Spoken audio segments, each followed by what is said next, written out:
À quel âge le pénis se met à grandir? Et à quel âge il arrête de grandir? Pourquoi il se met à grandir? Et est-ce qu'on peut influencer sa croissance? Pendant la puberté? Après la puberté? Toutes les réponses dans cette vidéo. Bonjour tout le monde et bienvenue dans cette nouvelle vidéo. Bienvenue sur la chaîne Charles.co. Avant de commencer, petit rappel très rapide sur ce que c'est Charles.co en 30 secondes. Charles.co, c'est une chaîne YouTube, mais c'est aussi une clinique digitale, c'est-à-dire une plateforme sur laquelle on peut consulter, téléconsulter des médecins spécialisés dans leur domaine et en particulier en médecine sexuelle. C'est-à-dire vous allez sur le site, vous choisissez le type de problème sexuel masculin que vous avez, problème d'érection, éjaculation, etc. Vous choisissez le médecin, vous avez une téléconsultation avec le médecin fera le point avec vous. Bref, il suffit d'aller sur le site Charles.co et vous avez accès à toutes ces informations. Et vous connaissez l'expression que je répète souvent, quand on a des difficultés sexuelles et que ces difficultés nous pèsent et ça dure dans le temps, on ne reste pas seul face à ça, on demande de l'aide, on consulte ou on téléconsulte si c'est plus facile. Voyons maintenant le sujet du jour. Comment le pénis a une croissance entre notre naissance et l'âge adulte, à quel âge il arrête de grandir et comment tout ça se passe. À la naissance, le pénis a une taille aux alentours de 3 cm au repos. Et d'ailleurs, on considère qu'en dessous de 2,5 cm au repos, on doit suspecter l'existence d'une anomalie, d'un micropénis, ou en tout cas le reflet peut-être d'une anomalie hormonale, de cariotype. C'est pour ça que dans l'examen clinique en pédiatrie, on mesure le pénis, et s'il est inférieur à 2 cm, on va faire des examens complémentaires pour s'assurer s'il y a un problème hormonal ou pas.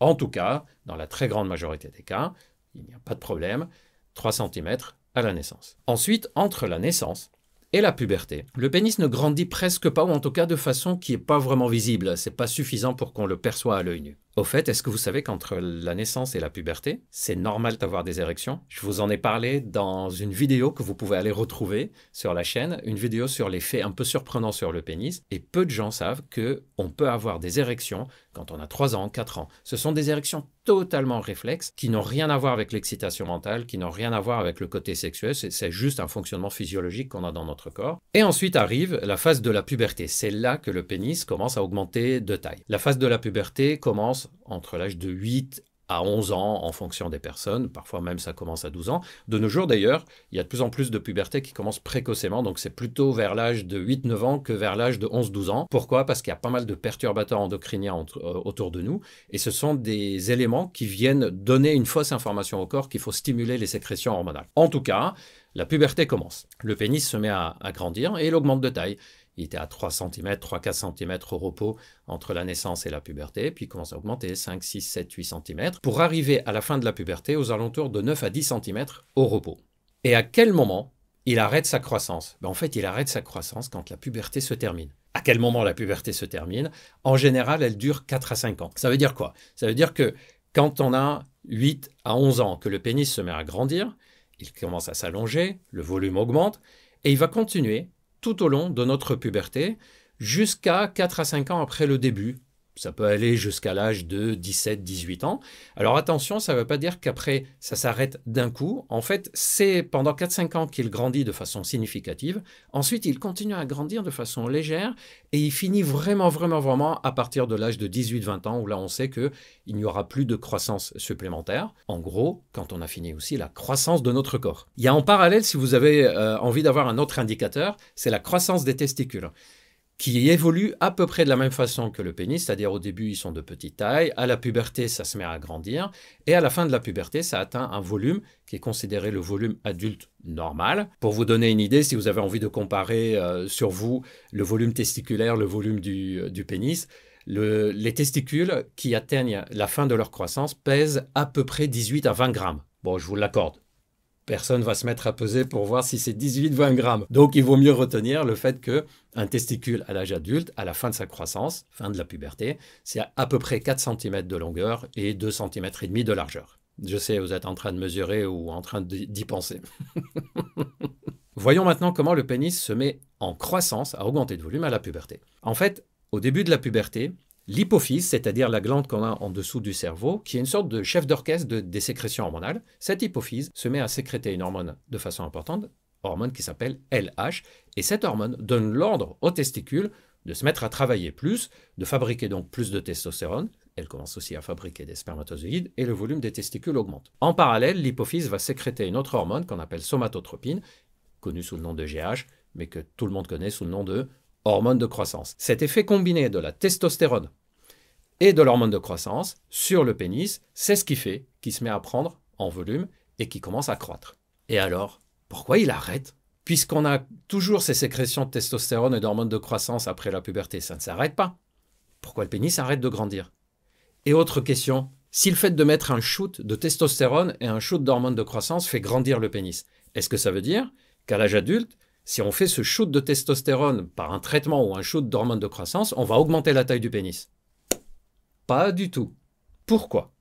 Parce que pendant la phase de puberté, il y a des récepteurs sur le pénis qui le rendent sensible à ces hormones-là, en tout cas des récepteurs de la croissance qui le rendent sensible. Après la puberté, une fois qu'on a atteint l'âge adulte, ces récepteurs ne sont plus fonctionnels et il n'y a plus que les récepteurs de l'excitation et de l'érection.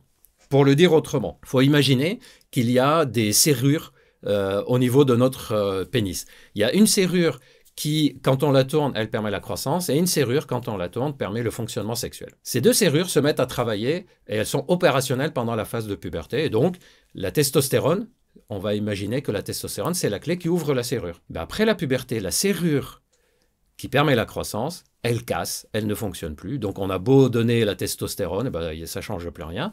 Tandis que la serrure, qui est, elle, responsable de l'excitation de l'érection, ben, elle reste sensible et donc la testostérone qui vient l'ouvrir fonctionne.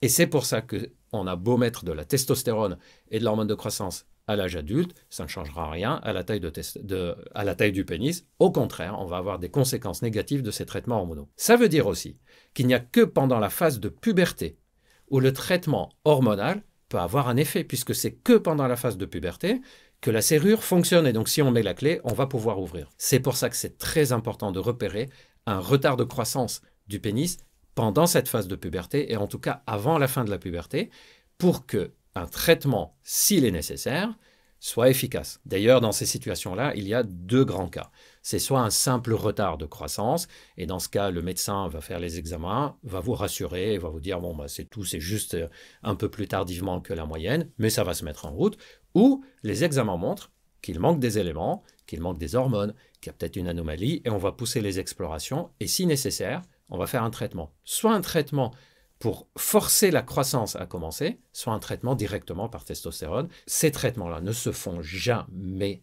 à la légère. Ils ont des conséquences. Ils ont des conséquences sur la croissance osseuse, la croissance globale. Ils ont aussi des conséquences sur la fertilité plus tard pour l'homme. Donc, c'est jamais fait à la légère et ça ne doit être fait qu'après un diagnostic précis. Et pour les personnes qui disent « mais que c'est dommage que cette serrure casse, si on pouvait avoir cette serrure qui continue à fonctionner, c'est-à-dire que le pénis reste répondeur à la testostérone avec le temps, qu'est-ce que ça serait génial, j'aurais un pénis plus grand ». Mais vous imaginez si la serrure ne casse pas, c'est-à-dire si le pénis reste répondeur aux hormones de croissance et à la testostérone de croissance au-delà de la puberté, ce qui se passerait? Allez, je vous laisse y réfléchir. Ça veut dire que le pénis continue à grandir. Et il y a un moment, ça va devenir plus gênant qu'autre chose. Exactement comme notre taille. On a une poussée de notre taille à la puberté, mais il y a un moment où ça s'arrête. Sinon, ça deviendrait un peu trop gênant. Le corps humain est super bien fait quand même. Je vous ai fait des vidéos pour expliquer ce système hormonal. D'ailleurs, je vous ai parlé des testicules. Si ça vous intéresse de vous faire une vidéo sur l'évolution des testicules, un peu comme pour le pénis, n'hésitez pas à me le dire dans les commentaires. Voilà, j'espère que cette vidéo vous a plu, que vous avez appris des choses. N'hésitez pas à me dire dans les commentaires si vous avez envie que je vous parle encore d'autres sujets de ce type. Moi, je vous prépare plein d'autres vidéos avec des invités, avec des formats différents sur plein de sujets de la santé, pas seulement sur la sexualité. Je vous remercie de m'avoir écouté jusqu'au bout. Prenez bien soin de vous et à très bientôt.